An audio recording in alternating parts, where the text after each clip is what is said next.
Adulé pour son œuvre transgressive, Francis le plébiscité, le gourou pour être d'envergure, à défier l'ordre et la bien-pensance, être devenu un mythe incontournable de la culture, de l'homme de fer. Mais aujourd'hui, toi, la figure de cette loi, cette construction socio-culturelle de l'autorité, es-tu susceptible de souffrir la remise en cause et de t'afficher cette traîtresse d'émotion? Makessé, voici ton confessionnal. Promets-tu de dire la vérité, rien que la vérité? Je jure. Première question. Francis Wemba, pourquoi? Pourquoi quoi? Pourquoi, à ton avis, tu es aujourd'hui l'objet de toutes les curiosités? Par rapport à mon mariage déjà, que ce soit dans mon entourage, dans ma famille et l'entourage de Emilia, notre entourage ont décidé qu'on ne pouvait pas être ensemble, qu'on ne devait pas être ensemble. Pourquoi tu dis ça? J'ai constaté, j'ai regardé tous ces mois de silence, je faisais qu'observer le comportement des uns et des autres, écouter. On apprend plus en écoutant qu'en parlant, donc je me suis tué afin d'écouter les rumeurs, les on-dit. J'ai réalisé ça et ça m'a permis aussi de faire le tri dans mon entourage. Moi et Emilie, on a commencé tous les deux. Il n'y avait personne, on a demandé la permission à personne, on a décidé de s'aimer tous les deux. Et lorsqu'on a décidé d'afficher ça aux yeux du monde, des personnes se sont dressées afin de pouvoir saboter cette relation. J'ai tout entendu, moi ça me fait rire. Et je ne me suis pas marié avec elle par hasard. C'était un choix réfléchi. Je savais que cette personne-là, je ne pouvais pas avoir de relation avec elle à part de l'épouser. Je le savais depuis même des années, avant même de la connaître, je savais. Donc je faisais tout pour ne pas la chercher. Je faisais tout pour ne pas la regarder. Et à mon anniversaire, c'était le 2 avril, la veille de mon anniversaire, le 2 avril 2020. Mon petit frère, il vient, il me ramène une photo et il me dit, cette fille-là, quand je la vois, je pense à toi. Et il me montre la photo d'Emilia, je dis non, pas elle. Il me dit pourquoi? Et je lui dis, c'est la seule femme qui peut me ramener à la mairie. Donc il faut me laisser m'amuser encore. Il m'a dit non, c'est elle, je dis non, pas elle. Et il a quand même fait en sorte qu'on puisse se connecter. Et la suite, on la connaît. Non, vous ne connaissez pas la suite. Tu veux nous la raconter? Oui, parce que des personnes ne peuvent pas, comment dirais-je, parler pour deux personnes qui ne connaissent pas. Je peux être dans un village et pianoter ce que je veux sur mon clavier, ça ne fait pas de moi une personne qui connaît la situation entre deux personnes. Les deux seules personnes qui ont le pouvoir de pouvoir décider dans cette relation, c'est moi et Emilia. Par exemple, ma mère n'est pas venue à mon mariage. Et ça a fait couler beaucoup d'encre. Oui, maintenant, la vérité, je vais vous la raconter. Pourquoi ta mère n'était pas présente à votre mariage? Ma mère est très malade, elle ne pouvait pas tenir debout plus de 5 minutes. Est-ce que ton épouse avait déjà rencontré ta mère Non, avant mais le mariage? Non, elle se parlait. On a décidé de s'unir durant le Covid. Et on aurait pu attendre, mais elle était déjà tombée enceinte et c'était important pour elle qu'elle puisse être mariée avant d'accoucher mon bébé. Sophie? Oui, très spécial cet enfant. Alors, bon, ce confessionnal, j'avais décidé de le scinder en plusieurs parties. Donc d'aborder des sujets selon des thèmes précis. Je voulais commencer par la situation socio-professionnelle de Francis Wemba avant de tomber dans ta situation matrimoniale et dans toute cette histoire avec ton épouse, Coco Emilia. Alors on va revenir donc à la situation socio-professionnelle. La question t'a été posée tout à l'heure sur la table. Francis Vemba, es-tu vraiment milliardaire? Vous parlez de milliards dans la zone franc CFA. Réponds à la question. Je réponds à la question. Dans la zone franc CFA, 1 milliard équivaut à 2 millions d'euros, c'est ça? Je vais te raconter une anecdote sur 2 millions d'euros, d'accord? Tu me suis? Écoute. Beaucoup de Camerounais sont en train d'écrire du matin au soir sur moi, mais aucun n'a pu chercher ce qui était au bout de leur nez. J'ai une société minière au Cameroun depuis 2014, dont il y a 1 700 000 euros d'investissement perdu, que j'ai appris durant mon mariage. Je n'avais pas mis les pieds au Cameroun pendant quelques temps. Et lorsque je reviens au Cameroun pour voir la situation de cette société, on me dit qu'il y avait un trou d'1 700 000 euros. J'ai appris ça en direct avec Emilia. Emilia me dit, mais attends, depuis quand tu as laissé tout ça, etc., etc. On a discuté. Donc si on parle de la zone franc CFA, les 2 millions, 1 million, depuis, on ne parle même plus de ça. J'ai fini avec ça. Maintenant, milliards, dollars, euros, prophétiser, j'accepte. Est-ce que tu es diamantaire? Diamantaire, pour un Congolais, c'est banal. Pour quelqu'un qui est au Cameroun, ça les choque. Diamantaire, c'est banal. J'ai commencé le diamant grâce à une personne que j'aime beaucoup, je respecte. À l'époque, c'était un colonel. Et aujourd'hui, il est devenu général. Il m'a introduit dans le monde du diamant en 2009. En 2009, et être au milieu, ramener des acheteurs, etc., je ne gagnais pas assez, ça n'allait pas assez vite. Donc il fallait acheter des dragues, etc. Donc je suis propriétaire de dragues sur Chikapa, où j'ai commencé, j'ai mis un de mes frères justement, côté papa, surveiller. On a arrêté la production en 2016-2017. On a arrêté la production en 2016-2017. Donc, Donc tu n'es plus dans le diamant aujourd'hui? Non, ma dernière transaction de diamant que j'ai faite, c'était au mois de mai, en Centrafrique. Quand il y a une photo qui circulait où j'avais les cheveux. Oui. Tu venais d'où? J'étais à Bangui.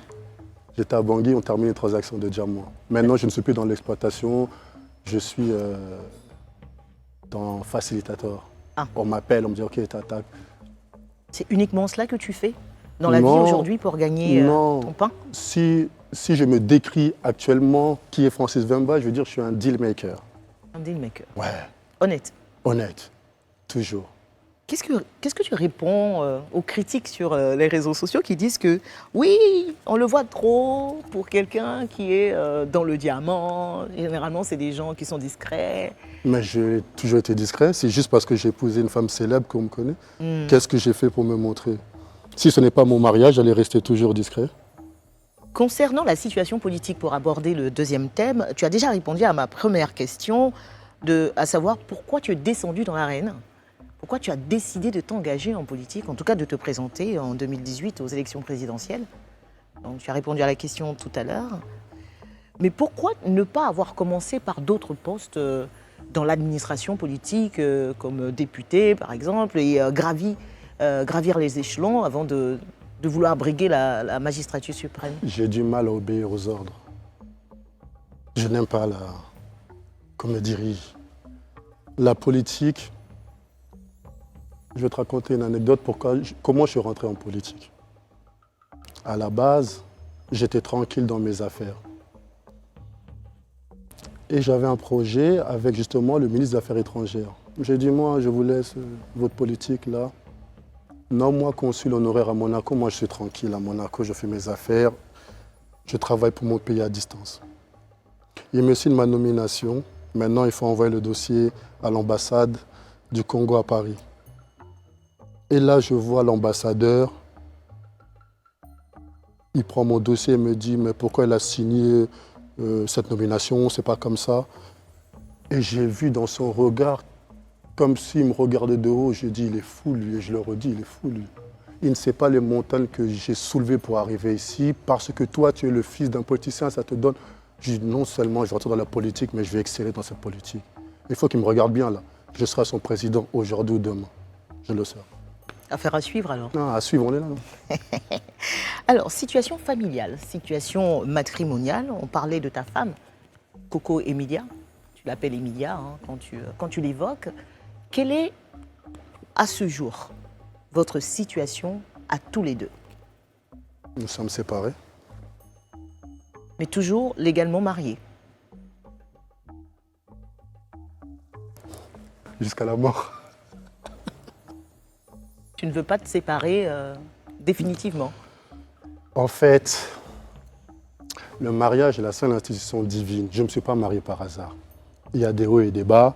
Moi, je suis d'accord qu'on se sépare, mais par rapport à des choses réelles. Moi, je me réveille, on m'attribue des relations avec des maîtresses que j'ignore même que j'avais des relations avec elles. Les gens se sont levés, ils ont pris ma photo, ils ont pris la photo d'une influenceuse marocaine, Yousra, ils ont décidé que j'avais une relation avec elle. Une personne que dans toute ma vie, j'ai vu que 30 minutes à l'aéroport, je croise. C'est la seule raison Non, qui a fâché ton épouse? non. Ce que mon épouse me reproche énormément, c'est mon absence. Une fois que je me suis marié avec cette personne, je suis remonté en Europe, elle était enceinte. J'ai mis d'autres priorités qu'à ce mariage. J'ai pris Emilia comme acquise. J'ai négligé la relation et ça l'a beaucoup affecté parce qu'il y a eu des moqueries de la part de sa communauté qui disait il t'a marié, il t'a abandonné, etc., etc. Après, on me voyait avec des filles sur Paris, en mode chill, et ça commençait à énerver Emilia petit à petit, et c'est l'accumulation de toutes ces choses. Mais est-ce que tu comprends aujourd'hui la réaction de Emilia par rapport à tout ça? Non seulement je comprends, voilà pourquoi je reste silencieux. Les gens regardaient ces réactions, mais ils ne connaissaient pas mes actions. Quelles étaient tes actions?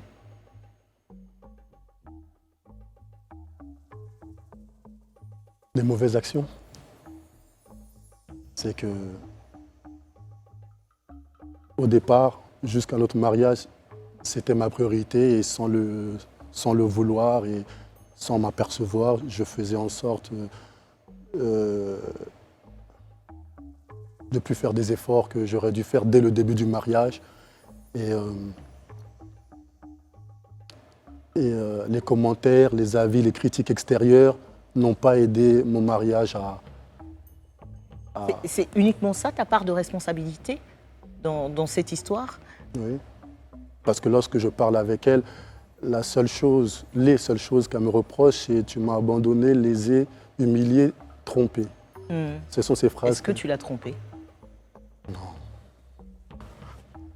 Avec la réputation que les gens t'ont donnée, en tout cas. Qu'est-ce qui prouve que tu es dans la vérité? Mais ma voix.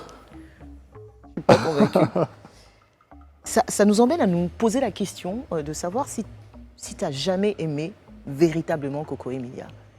Est-ce que ton amour pour elle que tu nous clames, avec en tout cas une sincérité apparente, est ton amour vrai?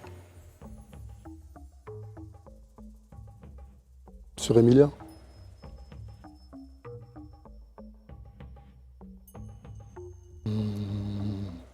J'ai connu beaucoup de femmes, j'ai aimé beaucoup de femmes, mais Emilia, c'est spécial. C'est... La dernière fois, je l'ai appelée, je lui ai dit « M'aimer t'énerve, t'aimer m'énerve, mais on a un amour naturel. » Je ne fais pas d'effort d'aimer Emilia. Emilia, si elle pouvait prendre mon amour et le balancer, elle aurait balancé tout de suite. Et moi, de même. Je ne cesse de dire que nous sommes deux fragments d'une seule pièce. J'ai toujours su que lors de mon mariage coutumier avec Emilia, je me suis soumis à tous les rituels de la tradition Bamileke. Et je ne cessais de dire à son père, je marie Emilia, peu importe ce qui se passe avec Emilia. J'ai vu la tombe de ses grands-parents Et j'ai dit à Emilia, tu vois, je t'épouse parce que je sais que j'ai envie de vieillir avec toi et il faut qu'on soit enterrés côte à côte. Et j'ai dit à son père, quoi qu'il arrive entre moi et Emilia, je réclamerai toujours le corps d'Emilia pour qu'elle soit enterrée au Congo auprès de moi. Si on se sépare dans ce monde, en tout cas dans l'au-delà, moi je la récupérerai. Ça veut dire que tu l'aimes encore? C'est même pas que je l'aime ou je l'aime pas, elle est dans mon ADN. Chaque parcelle de mon être appartient à cette femme. C'est naturel, sinon je ne l'aurais pas épousée. La dernière fois que vous vous êtes parlé, c'était quand? Avant-hier. Et vous avez parlé de quoi? Non, brièvement, je lui ai seulement dit que j'ai envoyé les affaires de la petite. Elle m'a dit merci et je coupe. Et la dernière fois que vous vous êtes vus, c'était au Cameroun. Comment ça s'est passé? J'ai réalisé que le but de l'amour, d'une relation amoureuse, c'est d'être avec une personne qui vous aime réellement, sincèrement, profondément. Je savais que cette personne-là m'aimait, mais je n'avais pas pris conscience à quel point cette personne m'aimait réellement. Je l'ai épousée, on s'est mariés par amour des deux côtés, on sait qu'on s'aime, mais je n'avais pas jaugé à quel point son amour était à mon égard. Elle était dans sa voiture et je lui dis où je vais rentrer, elle dit non, elle ouvre, elle baisse la vitre et elle est en train de pleurer. Je lui dis mais la première question, je lui dis mais pourquoi tu m'aimes autant comme ça? Elle a tourné la tête et je n'aime pas la voir dans cet état parce que c'est pas comme si elle aimait une personne qui ne l'aime pas.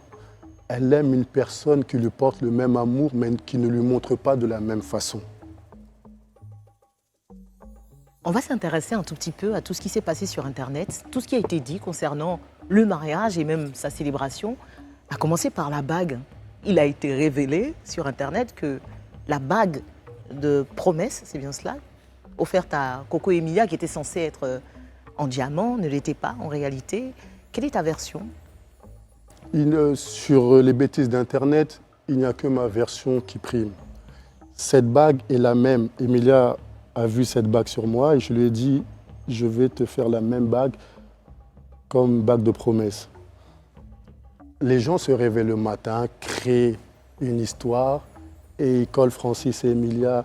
Vous avez vu Emilia dire, écrire de son compte personnel? Non, je mets mon épouse au défi qu'elle prenne la même bague, qu'elle ait dans une bijouterie que tout le monde puisse voir. Je n'ai pas le temps. C'est offrir une bague en plastique à la personne qu'on aime le plus au monde, c'est du n'importe quoi. J'ai passé l'âge. On fait ça même à... C'est des conneries. Mais on dit surtout que tu lui as offert cette bague entre griffes en plastique parce que tu n'aurais pas les moyens de lui acheter une vraie bague en diamant. On dit aussi qu'elle a financé le mariage aussi. C'est ça, j'allais poser la question. Qui a financé le mariage? Il s'appelle Francis Vemba, à 100%. Avec son propre argent? Avec son propre argent, j'ai déposé... en fait, cette rumeur a commencé bêtement. C'est lorsque j'ai déposé l'argent à Paris pour qu'on lui remette l'argent en francs CFA sur place, par Marcel, un ami à Coco. Il y avait déjà du monde déjà chez elle qui préparait déjà le mariage et il voyait Emilia donner les avances, sans savoir que c'est moi qui déposais ces avances à Paris pour qu'on puisse bloquer, etc. J'ai dit, moi, je te dépose les avances et toi, tu payes les personnes sur place. Ensuite, entre-temps, on a eu une proposition, c'était des Libanais, je crois. Ils voulaient financer le reste du mariage et interdiction d'avoir des téléphones. Ils voulaient avoir l'exclusivité, etc. J'ai dit, bon, tu organises. Et au dernier moment, Emilia et eux, je ne sais pas comment, ils ne se sont pas entendus. On était juste niveau timing. Et c'était difficile avec le Covid en Europe, etc. Donc j'ai dû faire des transferts d'un compte espagnol vers le compte d'un de ses amis. Et on m'a mis du cash à disposition sur place. Mais je sais qu'en décembre, lorsqu'on a commencé à se séparer, je parlais avec une de ses amies qui m'a dit « Tu sais que Coco avait participé au mariage à hauteur de 2 millions de francs CFA ?» Je ne savais pas. J'ai appelé Coco, j'ai dit « Pourquoi tu tu as payé quoi avec les 2 millions de francs CFA? Elle m'a dit, je ne voulais pas te dire. Je lui ai remis les 2 millions de francs CFA. Donc, Et en gros, le mariage, il a coûté combien? Il y a eu beaucoup de spéculations. non, moi, je vais te dire, le mariage, en tout et pour tout, j'ai déposé 24 000 euros sur Paris sur les avances. J'ai fait un transfert de 30 000 euros et un transfert de 26 000 euros. 60, 80 000? Oui, ça c'était juste pour la célébration du 10, sans compter les billets d'avion, après des amis, etc. etc. Et de ma famille, aussi de plusieurs membres de ma famille qui ne sont pas venus au dernier moment. Voilà, on est dans les 100 et quelques mille. Francis Mbemba, au regard de tout ce qui s'est passé, de toutes ces rumeurs, des réactions de ta femme qui peuvent se comprendre aussi, même si dans la façon on peut redire des choses, si jamais tu devais revenir en arrière, refaire les choses, qu'est-ce que tu changerais dans ta façon d'aimer ta femme? D'aimer ma femme? Bah oui, pour éviter tout ça.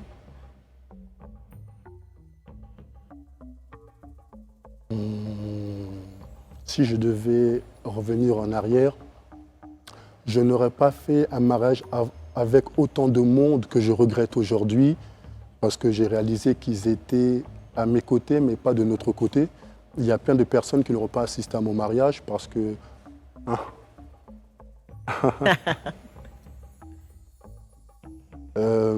La pause, c'est pour l'image. Hein. Ouais, j'ai vu, j'ai dit, mais je connais cette personne. Si c'était à refaire, j'épouserais la même personne dans 10 000 vies, ça aurait été elle, et que elle. Pas parce que c'est pas qu'elle est mieux que les autres ou plus belle que les autres, c'est que c'est la personne qui me correspond le mieux. Ouais.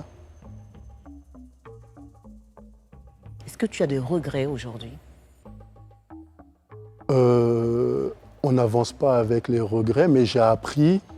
Et comme je dis, je remets ce mariage entre les mains de Dieu parce qu'on est séparés aujourd'hui. L'avenir appartient à Dieu. On peut se remettre dans 1 an, dans 10 ans, dans 20 ans. Mais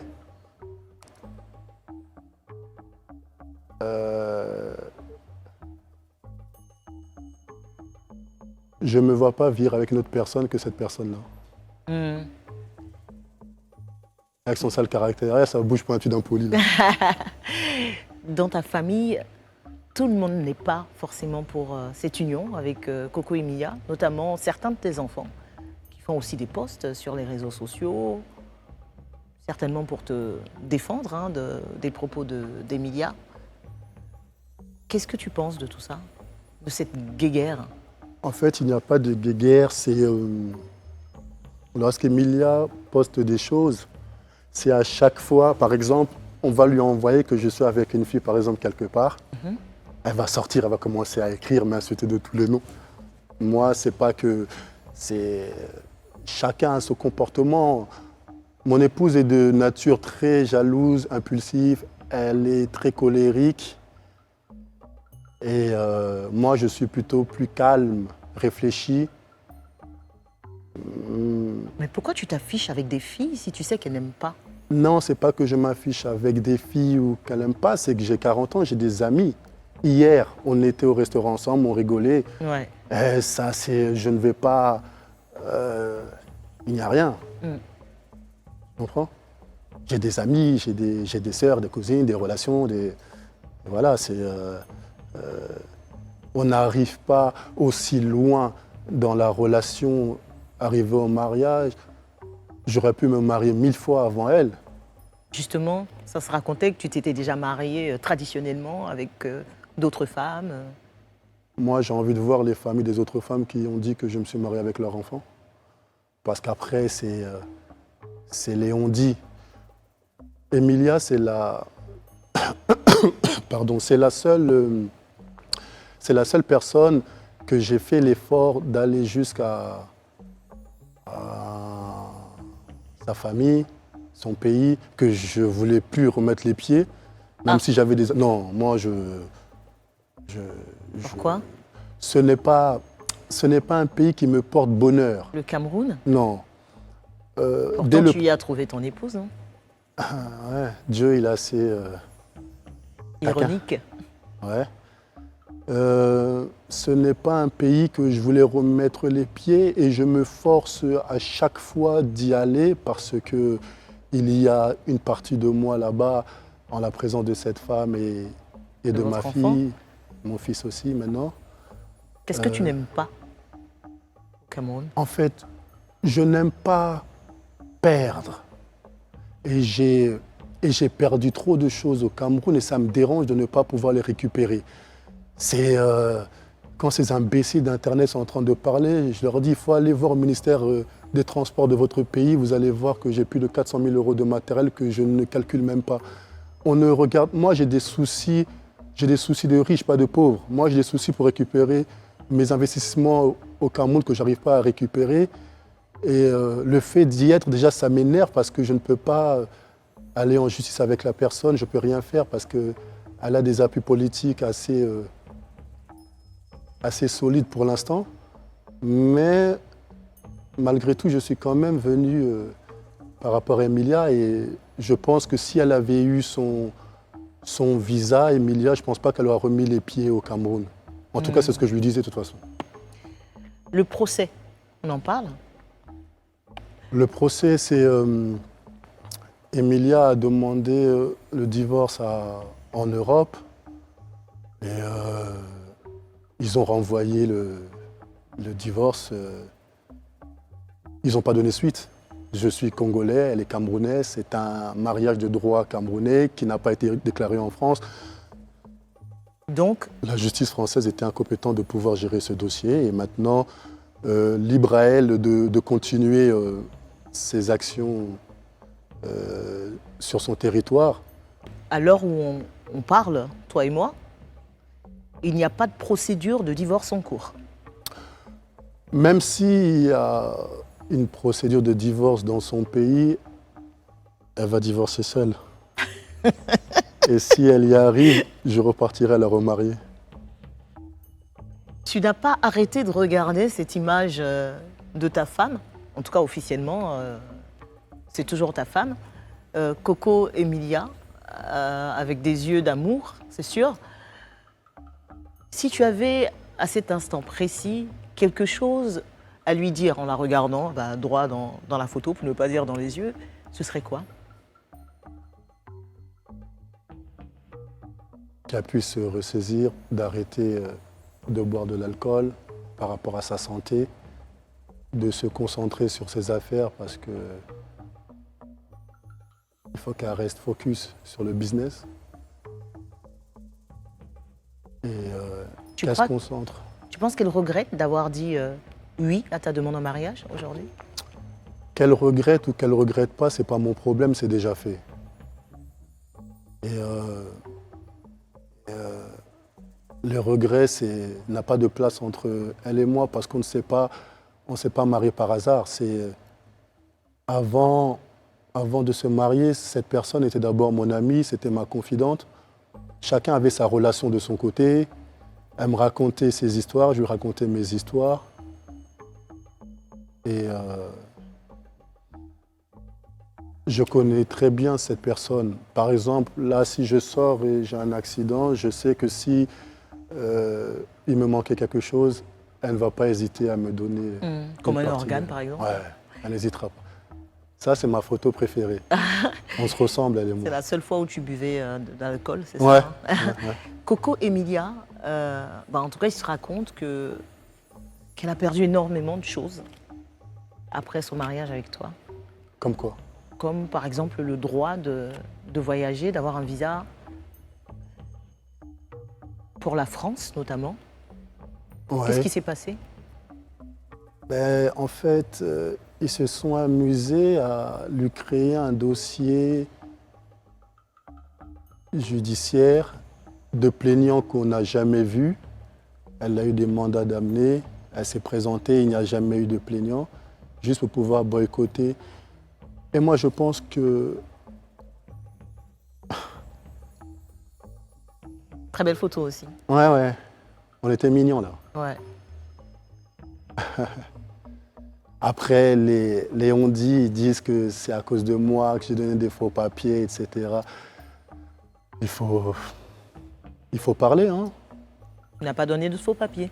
Non, je n'avais même pas besoin de donner des papiers par rapport au visa d'Emilia. C'est une personne qui a toujours eu des visas long séjour pour l'Europe. Elle n'a besoin de personne. Je ne suis pas camerounais. Au Cameroun, elle a besoin de personne pour venir en Europe. C'est juste qu'il y a eu de la mauvaise foi de pas mal de personnes autour pour lui empêcher de me rejoindre sur l'Europe. Tu es toujours amoureux de ta femme, mais elle a décidé, elle, de prendre un autre chemin, en tout cas pour l'instant. Vous êtes séparés.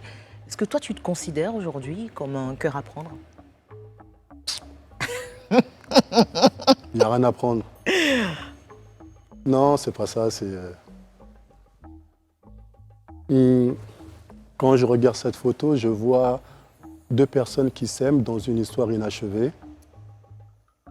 Ce n'est pas le moment de vivre cet amour. Tu gardes espoir. Non, moi, je ne suis pas un homme qui garde espoir. Je ne vis pas d'espoir. Moi, je prends ou je laisse.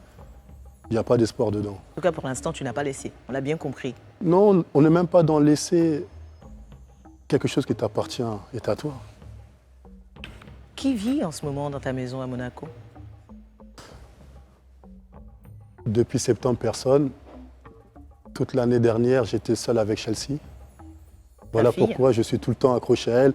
Les gens ils pensent que je la favorise aux autres.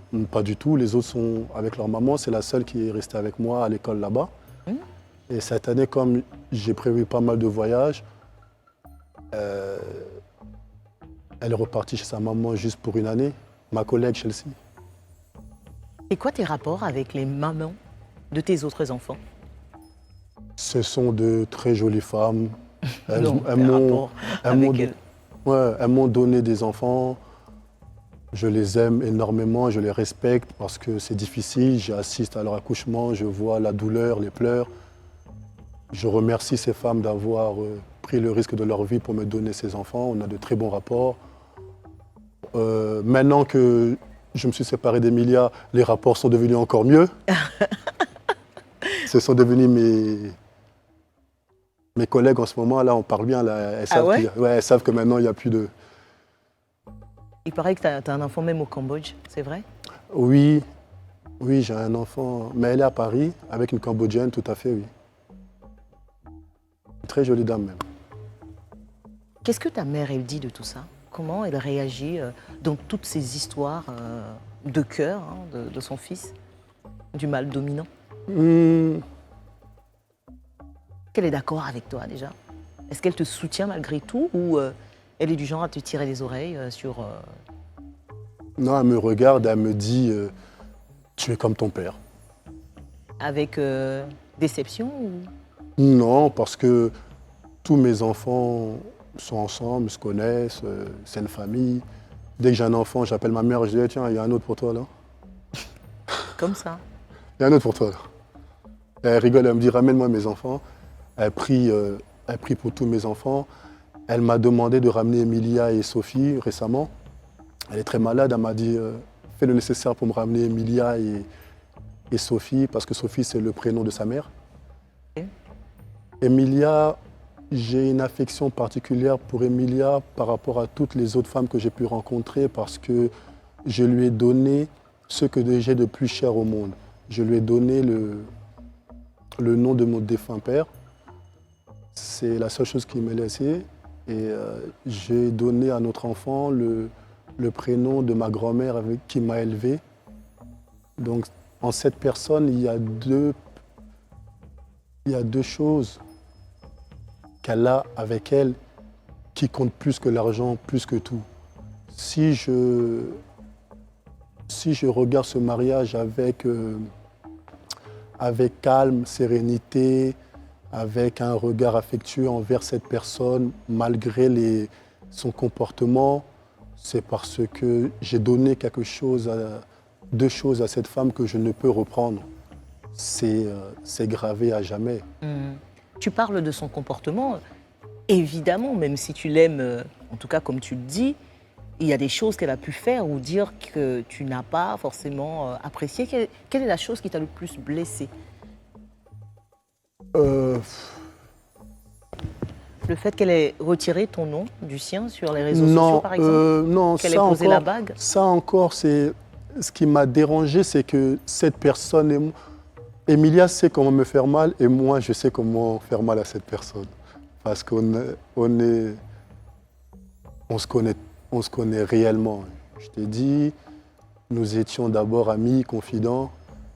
C'est lorsque je regarde Emilia, je ne regarde pas tout ce qui nous oppose aujourd'hui, ni ce qui nous sépare, mais je regarde tout ce qui nous a unis. Premièrement, cette personne, quand je l'observe, je suis resté 1 an et demi allongé suite à ma maladie d'embolie pulmonaire bilatérale segmentée. Plusieurs fois, cette personne est restée au téléphone du matin au soir en vidéo avec moi à l'hôpital, avant le mariage, après le mariage, jusqu'à la guérison totale, fin 2021. Dans chaque relation, les personnes s'attardent sur ce qui les oppose, qui les sépare. Moi, comme je dis à mes enfants qui me regardent, vous êtes les enfants de Francis, c'est ce qui vous unit. Ne regardez pas ce qui vous sépare, vos mères. C'est ce que j'essaie d'appliquer dans ma vie. Je me concentre sur les bonnes choses. Et en acceptant d'épouser Emilia, je savais qui j'ai épousé. Tout ce qu'elle fait ne m'étonne pas, ne me choque pas. J'ai prié pour avoir la pluie qui s'appelle Emilia. Je dois en assumer la boue qui s'appelle son comportement. Est-ce que tu as eu peur à un moment donné que ces agissements, justement, aient une répercussion directe sur tes ambitions politiques?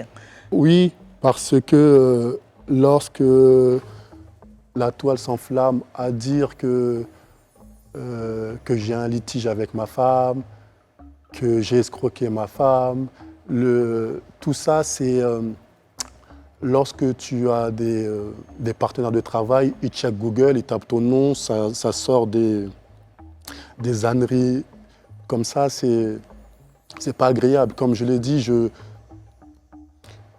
ne suis pas maqué avec un groupe ou des personnes que je dois me justifier par rapport à ma vie privée parce que je mène ma barque depuis une décennie avec une seule personne, Walter. Donc tous les autres, ils veulent travailler ici, c'est bien, ils ne veulent pas travailler, ce n'est pas mon problème. Maintenant, personne n'a le pouvoir sur ma vie, sur mes ambitions, à part moi-même. Parce que chaque action que je pose, j'en assume les conséquences. Et elle peut dire ce qu'elle veut, Emilia, elle peut faire ce qu'elle veut. Moi, je reste focus, inébranlable sur mes ambitions, mes envies, ma direction. Et voilà, c'est ma vie privée. Maintenant, si les personnes, ils sont trop bien dans leur vie et ils n'ont pas de problème avec leur femme, ça me fait une belle jambe. Qu'est-ce que tu dis aux gens sur Internet qui racontent toutes ces histoires? En fait, je lis, je regarde, j'en rigole et j'en parle avec mes enfants. Au final, il faut regarder le bon côté des choses. Cette histoire m'a permis de me rapprocher de mes enfants, ça m'a permis de mieux structurer ma relation avec mes enfants. À aucun moment, lorsqu'Emilia écrit des mauvaises choses, je suis la personne qui va dire à mes enfants qui sont déjà à un âge assez avancé, ils comprennent les choses, elles sont branchées, leur dire oui, elle est comme ça, elle est comme ça, non. Par exemple, Chelsea, qui est très proche de moi, a une relation extraordinaire avec Emilia que moi-même, je n'avais plus le téléphone d'Emilia, c'est Chelsea qui m'a donné son nouveau numéro en fait. Elles ont leur relation, je ne rentre pas dans la relation entre Emilia et Chelsea parce que Emilia est la maman de sa sœur, de son frère, avec qui Ryan et Chelsea sont très proches. Les problèmes avec Emilia, c'est entre moi et Emilia. Emilia prend le téléphone, elle dit « Je suis en guerre avec ton père, mais toi, je t'aime, viens au Cameroun, tu es ma fille ». Donc, on n'en est pas là, parce que la réalité, nous sommes les seuls à connaître où on en est réellement. Et voilà, il ne peut y avoir deux fous dans une famille, ni dans une maison. Là, quand elle est en colère, je ne vais pas être aussi en colère et rentrer dans un conflit avec elle, ou sinon sans perdre. Elle est jeune, Emilia, elle est encore immature, elle va prendre la maturité avec de l'âge. C'est une bonne personne, sinon je ne l'aurais pas épousée. Et je ne regarde pas les mauvaises actions qu'elle a pu poser, je regarde plutôt ce qui nous a unis, au-delà de l'amour. Je sais que c'est une personne qui m'aime réellement, sincèrement, sans intérêt. Et voilà, c'est ça. Francis Wemba, as-tu été totalement sincère dans ce confessionnal? Un peu trop, je pense.